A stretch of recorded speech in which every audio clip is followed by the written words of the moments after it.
ಎಲ್ಲ ಶ್ರೀರಂಗಪಟ್ಟಣದ ಅಣ್ಣ ತಮ್ಮದಿರಿಗೆ ಅಕ್ಕ ತಂಗಿಯರಿಗೆ ನಿಮ್ಮ ಉಪಾಧ್ಯಕ್ಷ ಮಾಡ ನಮಸ್ಕಾರ. ಬಸ್ ಪ್ರಮೋಷನ್ ಮಾಡಲ್ಲ ಇವತ್ತು.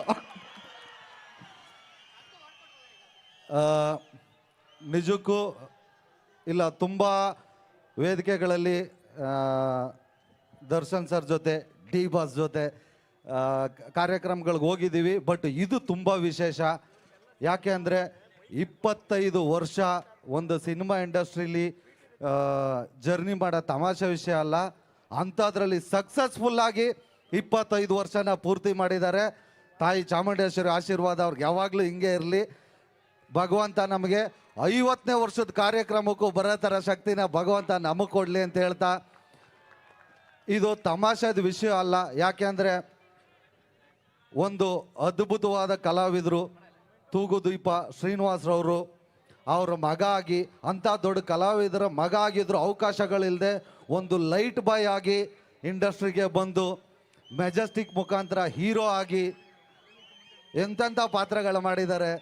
ಮೆಜೆಸ್ಟಿಕ್ಕು, ಸಾರಥಿ, ಕಲಾಸಿಪಾಳ್ಯ ಇದೆಲ್ಲ ಒಂದು ಕಡೆ ಆದರೆ ಸಂಗೊಳ್ಳಿ ರಾಯಣ್ಣ, ಕುರುಕ್ಷೇತ್ರ, ನನ್ನ ಪ್ರೀತಿಯ ರಾಮು, ಈಗ ಕಾಟೇರ ವಯಸ್ಸಿಗೆ ಮೀರಿದ ಪಾತ್ರನ ಮಾಡಿ ಎಲ್ಲರ ಹತ್ರನೂ ಸೈ ಅನ್ಸ್ಕೊಂಡಿದ್ದಾರೆ.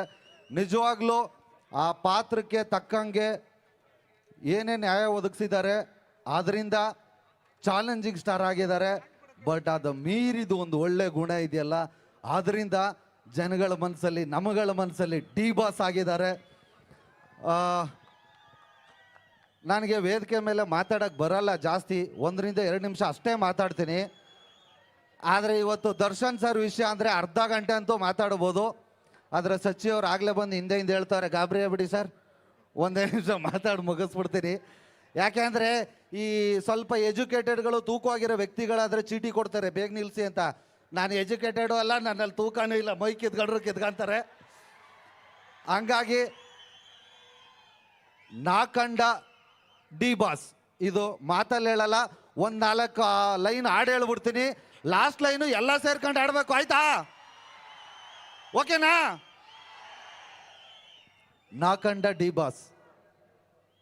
ಮೇಲು ಕೀಳು ಗೊತ್ತೇ ಇಲ್ಲ ಬಡವಾನು ಗೆಳೆಯಾನೆ, ಶ್ರೀಮಂತಿಕೆ ತಲೆಗತ್ತೇ ಇಲ್ಲ ಹತ್ತೂರ ಒಡೆಯಾನೆ, ನಿನ್ನ ಹೆಸರು ನಿಂದೇ ಬೆವರು, ತಾನು ಬೆಳೆದು ತನ್ನವರನ್ನು ಬೆಳೆಸೋ ಗುಣ, ನೇರ ನುಡಿಗೆ ಸತ್ಯದೆಡೆಗೆ ಮಾಡಿದ ಪ್ರಮಾಣ.